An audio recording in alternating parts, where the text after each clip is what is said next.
Hey everybody, this is Alex. This is Boshka. We're a Full Odyssey, and this is episode 39, I believe, yeah? Yeah, 39.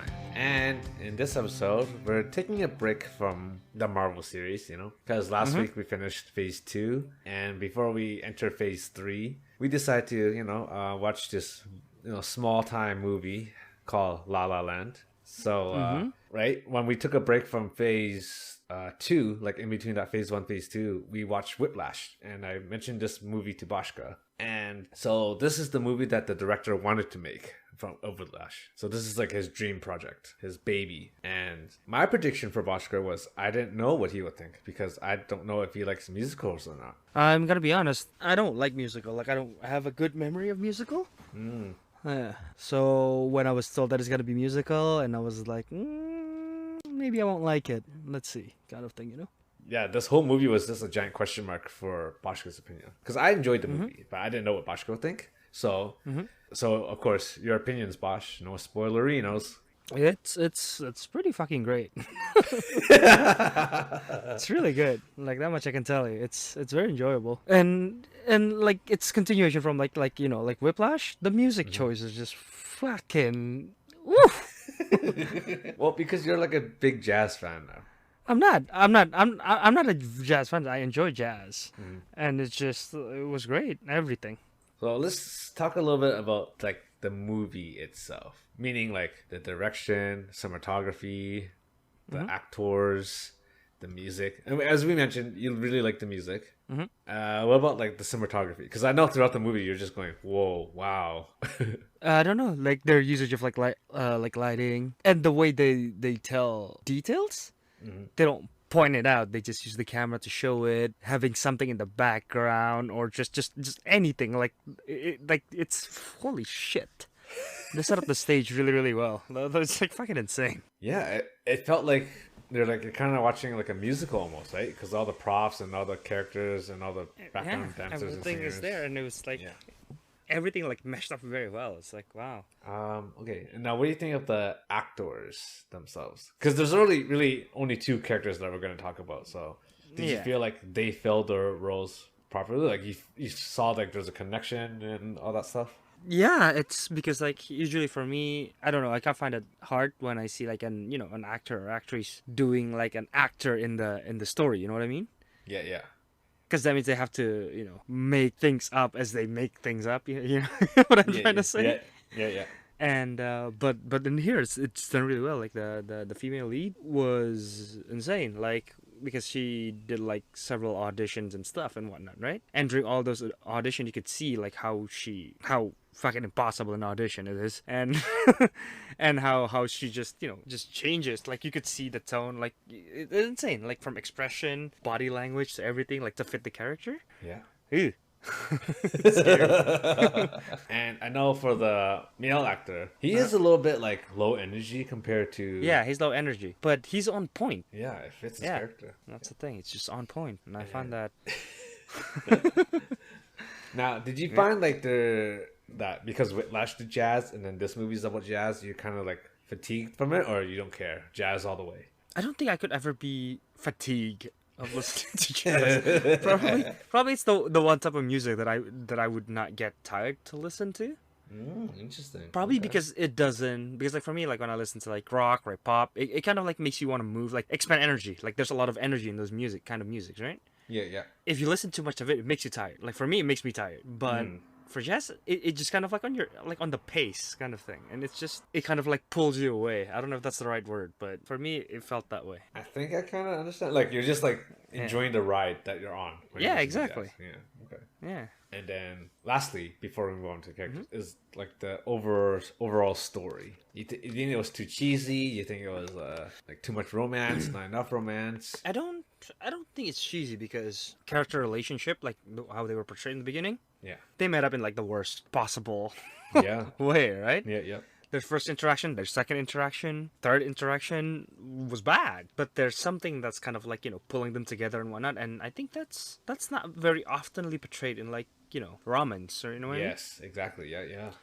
And that felt really fresh. Like I honestly couldn't like expect what's happening next. Like I don't know, because like how it is in like romance movies, right? They would just like meet each other and they just fall in love and they have great chemistry right at that point on, and it's like they're made like a match made in heaven. But in this one, you could see that they are a mess. Like they're a jigsaw puzzle that doesn't match. But then slowly, they mold to like each other shape, and it's really great.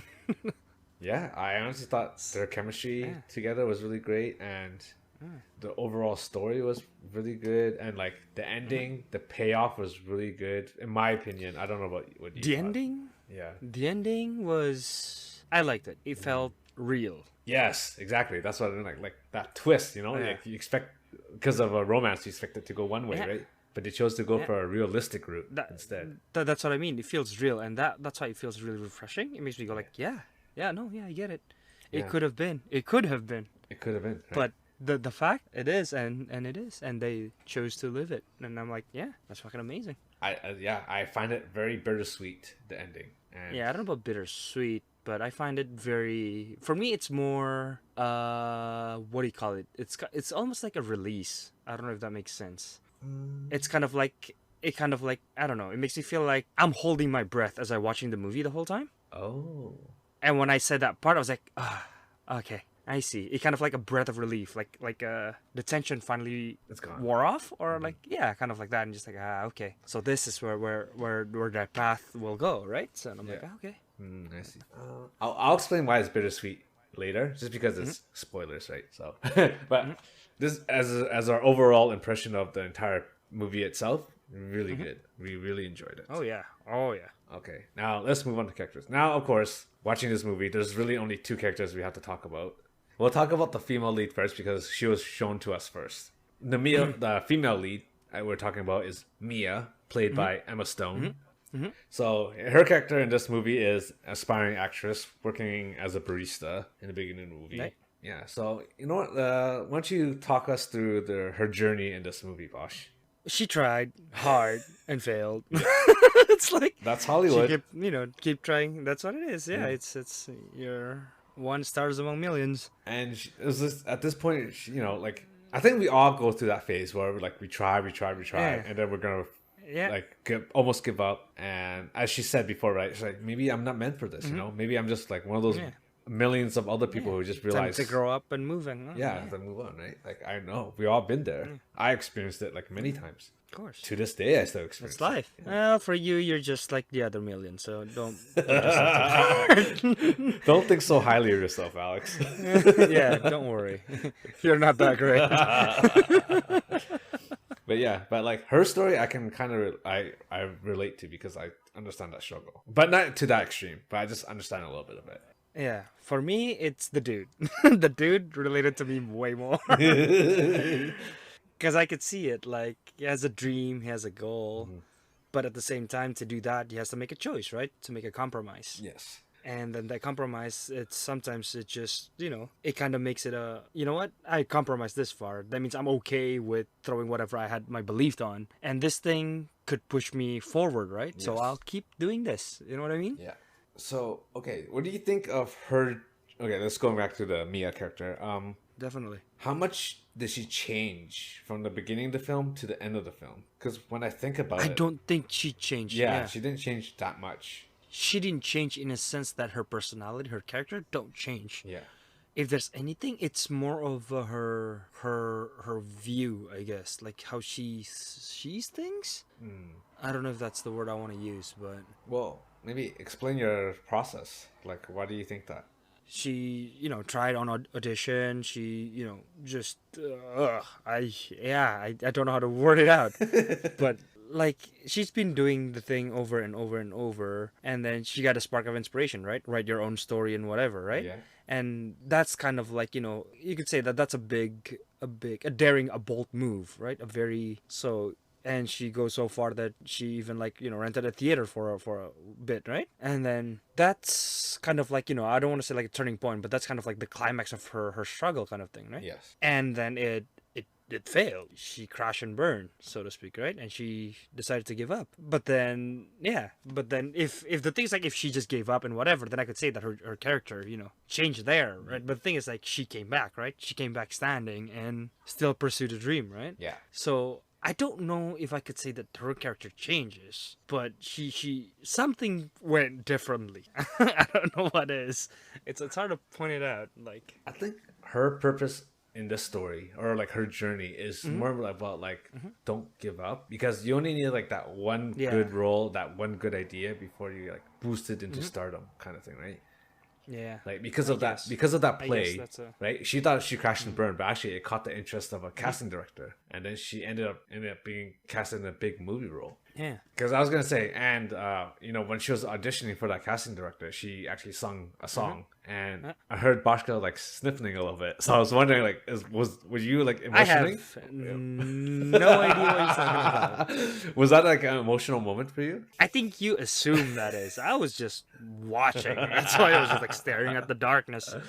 Cause in that scene, she started off like talking about her auntie and whatever, right? Yeah. How she said that her auntie was in Paris. It's like it's kind of like just off topic. I'm like, where the hell is she going with this?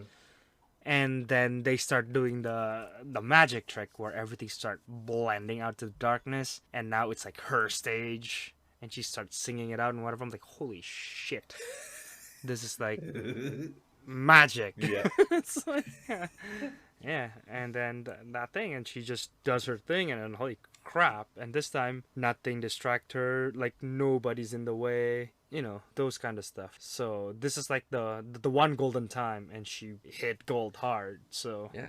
It really goes to show, like, if yeah, you're paying attention, you can find a golden nugget or a diamond in the rough out there, right? Because, like, as she the said, golden like, chance. every time she's auditioning, someone wants, interrupting her, or like telling her, like, reading just one line and say, okay, next, like not giving her a fair chance. Yeah, really, really tough world out there, but she managed to break through. Oh yeah, I bet so. Yeah, that's why. Yeah, I guess not giving up is definitely the thing. And okay, now her journey is completed for now, right? So we got to talk about the other character before we can going on to the next character, Sebastian, played by Ryan Gosling. So just a side note, kind of off topic, but usually when I talk about like handsome people, I always say Chris Hemsworth, Thor, and Ryan Reynolds, Deadpool. Right? And the other person I would say is Ryan Gosling, this character. I see. Yeah. So, like, to me, he's a handsome guy, and he's Canadian. So that's like a double bonus. From the three that you mentioned, two of them are Canadian. Yeah, that's why I mentioned. I sense a little bias here. I gotta support my Canadians, man. So, anyways, okay, going back on topic. Yeah? What do you think of this character's journey, Sebastian? It's rough. That's all I can say. He has it rough because the thing is like he's too passionate, right? Yeah. That's his forte, at the same time his weakness. He is in love with jazz so much that he pretty much threw everything away just for jazz, right? And yeah, even like to the point that like his family was like, "Yo, what the hell? Yeah. Meet up with this girl and stuff like that," Yeah. right? And then he's like, "No, you go away. I have stuff that I want to do. I have this thing that I'm doing." And then, but then as he meets the Mia, the female lead, the story goes on, and he had a dream, right? Like he has a dream. He have a dream to make his own club, to to make the club where people just play jazz, play whatever they want, want to do whatever, as long as it's pure jazz. Yeah, and then the whole time he was like thinking about it and whatever, but then at the time he still hasn't like a steady job, right?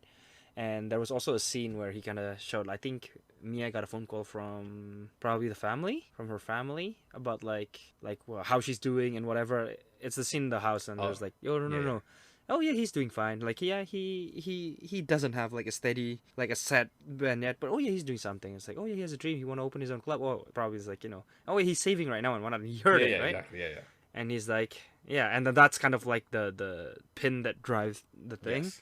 Kind of, he's like, okay, I can't just keep dreaming. Yes. I need to have an actual way to realize that dream, right? And that dream is, well, joining John Legend's band, right? Yeah. And yeah, the pay is like amazing, probably even insane. Yeah, probably. But then throughout the pathway, he kind of, I don't know if it's like he kind of gave up on his dream, or like kind of make do with his compromise. So yeah, he's just go on doing his things and kind of like putting his dream on the side. and that's kind of like made the rift that kind of like break the two together, right? So for me, I kind of view it differently. How so? So when Mia was talking to her, I think it was mother on the phone, and Yeah. they're discussing about, oh, like my boyfriend is like kind of in between jobs. I don't know how much money he has really, or whatever, right? I think that's more of like insecurity for him. It's like, oh shit, I want to be Yeah. a better person, right? I Yeah. want to be able to provide Yeah. financially for Mia. So this is why he took on that job, because it's financially stable job, right? He knows where there's money coming in. Yeah, for me, but like I'm thinking, I don't know if it's for her specifically though. That's at least it doesn't. Well, I don't think it comes across as that Well, it's definitely like too a push, much. right? Yeah, It's like yeah, it's a push definitely. Like that wording kind of hits him. Like yeah, I know the insecurity part. I got Yeah. that too. Like he's like, And then I think, oh, I can't just keep dreaming. yeah, exactly. You can't just keep dreaming. You can't keep thinking about opening a club when he doesn't know when the club is going to be open, right? For me, this journey is almost like the opposite of Mia, where Mia kind of like doesn't really give up. He gave up on his dream. Yeah. So that's why Yeah. there's like a rift, right? Because the one person wants to keep pushing, and the other person kind of just like, Just like go with the hold on with the compromise, right? The compromise. yeah, that you made. exactly. Like because he thought this was the life that Mia wants, but that's not the case. And I thought it was which is kind of weird, right? Because you never thought he, of all people, would be the one to compromise on anything. Because he's the passionate Yes, one, right? Yeah. Right. She was kind of like flip floppy, in and out kind of thing, but he was, and you see like the different journeys between the two characters. Yeah, that's like the chemistry between these two characters is just insane. From the beginning to the very end, there's always something that just matches very, very well. Throughout the whole movie, Boschka was just like related so hard to Sebastian. So I was just wondering, like, I don't know about so hard, but I could see, like, I understand, like, if I were to be in his position. you would do the exact same thing. And let's just say I have a dream or something, I would have done it. Like, I would compromise. Like, I would like, okay, you know what? Fuck it. But the thing is, like, I don't know. That's the thing. If my goal, if my dream is within reach by a certain point in my life, I would definitely stop compromising and just go straight to the dream. That's the thing. Like, I wouldn't have done, like, well, this is it. This is my life. I'm just gonna keep, recording and then another tour and record again and tour. Like he almost like completely given up on his dream, right? Like for me, I personally wouldn't probably, maybe not, unless like it's just like my dream is just that far off that it's almost impossible to gain. Then yeah, maybe I'll like fuck it, I'm okay with compromising. That's the part I'm like yeah, I understand you.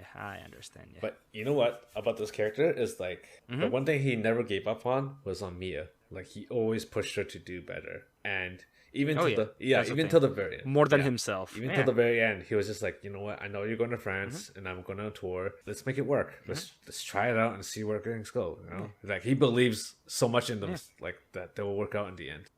Yeah, because like this whole thing kind of happened, and when he says like, oh yeah, when you get the job, he's like, if I get when you get the job, that's like 100% trust and stuff. It's just like it's very inspiring. How the whole script is written. I'm serious. It's great. It's messed up. Yeah, so that's what I'm saying. Like every time Sebastian says something, I'm just like, oh, that's you, Boschka. That's you, Boschka. Like that's you said those things to me before. I have. Yes, I have. And I'm sure if you were, if when a girl's lucky enough to have you, you'll feel the exact same way. When Bosh. If when you find that girl. No, when she finds you. Sorry, when she finds you, then you'll be able to act that same way. Fingers crossed. Okay, so now that we kind of completed the story arc, we can talk about the ending, because I think the ending is quite how can I say, quite the story arc in itself. So yeah, because honestly speaking, just watching that last end part, the last musical part, the one with no words exchange at all in that whole thing, that's a movie on its own. That's how well made that last part was too. It's like high production value for the that ending. was insane. Exactly. And the thing is, like, not just that, like, because if you've been watching the movie the whole time to get to that point, right, this whole thing kind of just like pull a string in your heart and just like, oh fucking hell. Yes. Why couldn't it be that way, like yeah. Okay, so for me, what I was saying is like after that heartstring pull thing, right? But that's the ideal, the what could have been kind of thing. But the thing is, like, I'm glad it ended this way too. It feels real. Yes. It feels what I was gonna say is like, because by this point you're emotionally invested in these two characters, right? You've seen them interact with each other, you've seen their journeys, like you want them to be at their very best. And when we get to that ending, 5 years later, their very best is when they're not together, which is and that's it's kind of real like life. It's real life. yeah. Not all relationships work, you know. Bosh and I both have that experience. I have no idea what you're talking about.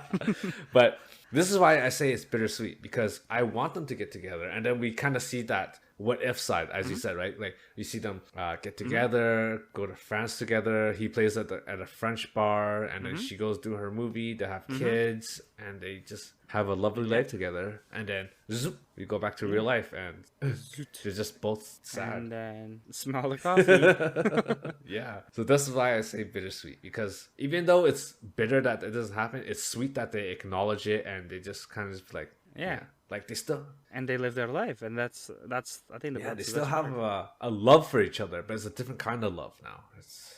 So as I said, this is like it's really good. The payoff was really good. That's all I can say. Yeah, because like you mentioned it too, like in the movie, like the payout is good. I'm like, what do you mean by payout? Yeah. Like, As we watch some of the MCU movies, when we watch the ending, we're just like, oh, that's it. You know what I mean? Like, yeah, it's not satisfying to watch. yeah, it's like it's missing that oomph, you know. But this one has the oomph and more. It's like, Yeah, it's just very well written. That's all there is to it. Well written, well set up, well acted, well picked background music. Just yes. Yeah, and actually the dancing isn't too over the top either. It's just like simplicity, but like it makes sense. Then. oh yeah, I agree. Because the thing is, like, I don't know, because sometimes my memory of musical, they do all this absurd thing and absurd timing and just doing absurd moves and just like, what, really? Yeah. But in this one, like, I don't know. For me, there's like probably like 2 times where I forgot that it's a musical. That's how. Oh yeah, shit, this is a musical. That's right. Like I just forgot about it. Well, the thing is, when they perform a musical number, it fits in the context of the story, so it doesn't feel like they're just breaking into song and dance all of a sudden. You know what I mean? Yeah, so that's why it's like a natural flow. It makes it just flows nicely. That's all I can say. As you said, it's written nicely. It's written well. Everything just works together. Is there anything else that this writer wrote? He wrote some other movies too, but I don't know if we're gonna watch it. But we'll see. Well, maybe. Well, maybe. Okay, now going on to our next segment of the podcast, which is Whiplash or La La Land. Which one do you prefer? I know it's hard to compare the two because there's different. Because they're completely different, different thing. I was telling Boshka, like, even though I like La La Land, I would actually prefer watching Whiplash. For me, I have to think. If you had to choose between one or the other, which one would you pick? Yeah, I'd probably pick Whiplash too, simply because it's how do I say this? It's more focused. It's a story about struggle, all right? Yeah, it's struggle, and also like the characters there are a little bit more. Yeah. I don't want to say interesting because they're both movies have interesting characters. It's just like more intense, more emotional. Yeah, intense. That's the word. Like that's why. Like for me, for more focused, more intense. That's why Whiplash is like insane. I think. Yeah. But not saying like La La Land is like, oh, it's worse than Whiplash. No, they're very close. Oh no, definitely not. I wouldn't say even close because they're completely like different movie. Their focus and their portrayal are just completely different. Yeah. But if the question is which one I preferred, I would say, probably Whiplash. See, I'm still like not sure either. But I think Whiplash simply because for me it's more intense, and when it's that intense, like the intensity of interaction with the character, like the character himself trying to improve and like doing all this insanity, it's just. You just invested, you just stare at it and just like, okay, come on, dude. Well, in this one, it feels like you're reading a book. Like everything was like there, and like you can see the flow. You can't really guess where it's going, but you kind of got the rhythm going. I don't know if that's the right way of saying it. Yeah, I get what you're saying. It's okay. Like it depends on your mood, obviously, right? Like if you want like a roller coaster kind of ride, you watch Whiplash. If you want a nice, boat ride, swimming relaxing, through the canals, you watch La La Land, right? That's right. It's two different moods for sure, and depending on which mood you're in, you can decide then. But overall, I would still pick Whiplash. Yeah, maybe Whiplash. Yeah. You're still undecided even now. Yeah. Yeah, because it's a completely different thing. It's hard to. It's not like MVCU, right? And you're like, oh yeah, it's the same thing. They're doing just different this and that. Yeah. It's clear. But this one is like it's almost like, well, it's not almost. It is a completely different thing. Well, artistically, like visual speaking, like just like how can I say, just the visuals. I think if it's just about like, I think if it was like visual alone. yeah, La La Land. I was gonna say, yeah, La La Land, quite by far actually. And then like music wise, The whole movie is the stage. Oh, Yeah. music wise, I can't. That's impossible. music wise, they're both about equal. But I might like Whiplash more because it's more upbeat, more more intense. Yeah. Yeah. And then character wise, I would say slight I'll take edge. Whiplash. Yeah, slight edge to Yes. Whiplash. Okay, so now, we're finished comparing all that stuff. Now, going back to La La Land, do you think this movie still holds up to this day? Because this movie came out in Hell 2016. yes. Yeah, 5 years ago. Instantly yes. 5 years ago. In fact, this holds up better than most of the MCU Most movies. I wholeheartedly agree. I don't know what it is about MCU. I think MCU is just made to make money, right? But this one, you can feel the care that it took. Yeah, it's the love. I guess when you say it's the baby of the writer, yeah, no, seriously. Like he wanted this movie to do well because he was that confident in it, right? Never gave I don't know about movie going well, but I could tell that he wants this movie in a very perfect way, in a perfect storytelling way that he has in his mind, and it's portrayed very well, and it's like fucking insane. So yeah, holy shit.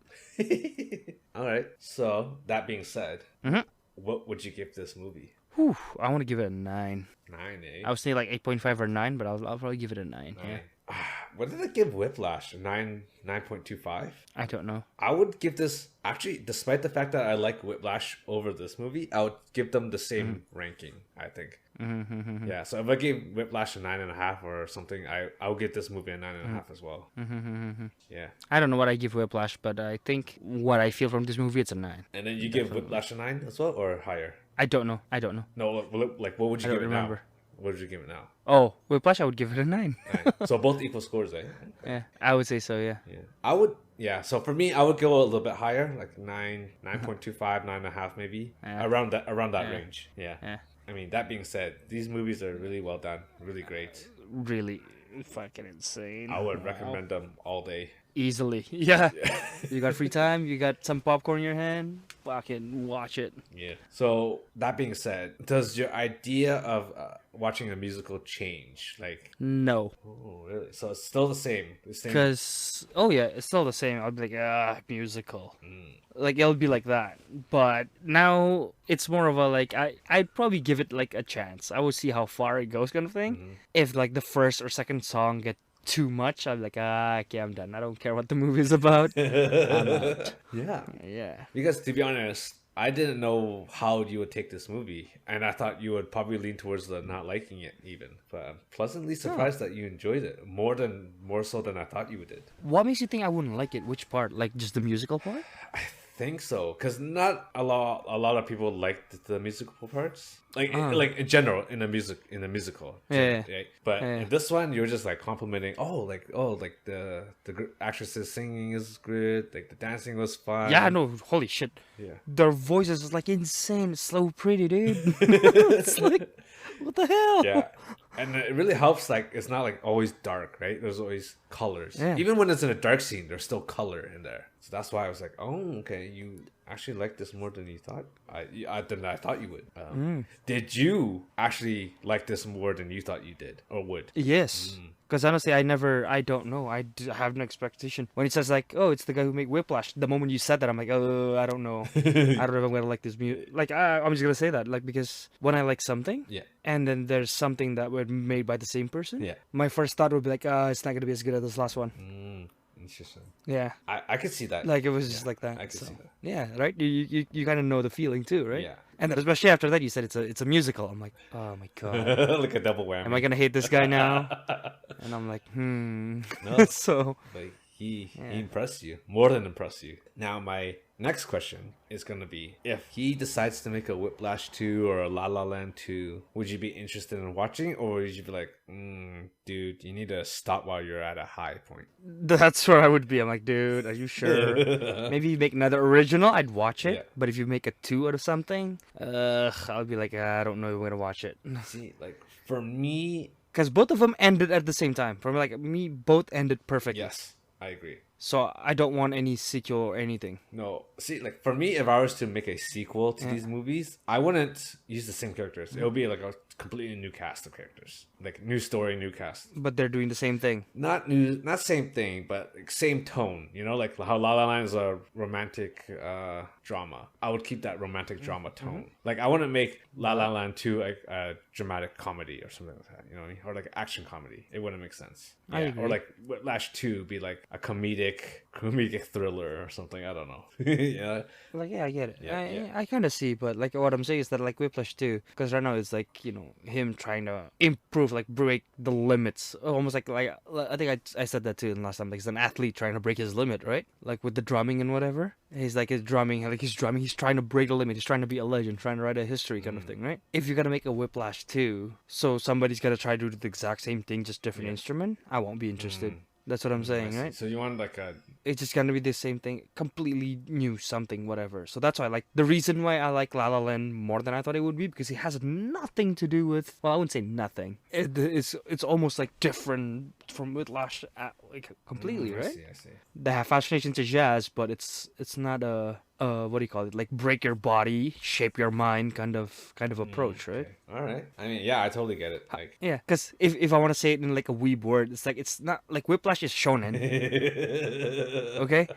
But this one is like almost like slice of life, or like, you know, romance, you know, like, but for adults, not like a young love, you know what I'm saying, right? It's less hot-blooded, more of a nuance and atmosphere kind of thing. okay. So as we continuously repeated, yes, we highly recommend this movie. Yes, watch this. Yes. Completely watch this. Yes, Please. watch both. Go Watch for both it. Whiplash and La La Land on the same day if you can. Fuck it, just watch everything. Yeah, especially if you like jazz. That's amazing. All right. Anything else you'd like to add before we sign off, Bosh? I'm not looking forward to this. Let me see you. Yeah, we watched like a really good movie, and now we're gonna go quite a bit down. Yeah. So don't forget to follow us on Twitter, Instagram, YouTube. Even though I don't really update those channels anymore, we still... Not yet. Not anymore. Not yet. Yes, not yet. That's the word. I still keep track of them. So like when I do remember to post, I'll post something. Yeah. And what else? And then next week we'll continue back to our MCU journey with Phase 3. Yeah, that's exciting. Yeah. All right. Yeah. Bosh, do the outro. All right, ladies and gentlemen, thank you for listening. This is Boshka. This is Alex. And this is Full's Odyssey, episode 39. Thank you for listening. See you guys again next time. Bye-bye. Bye.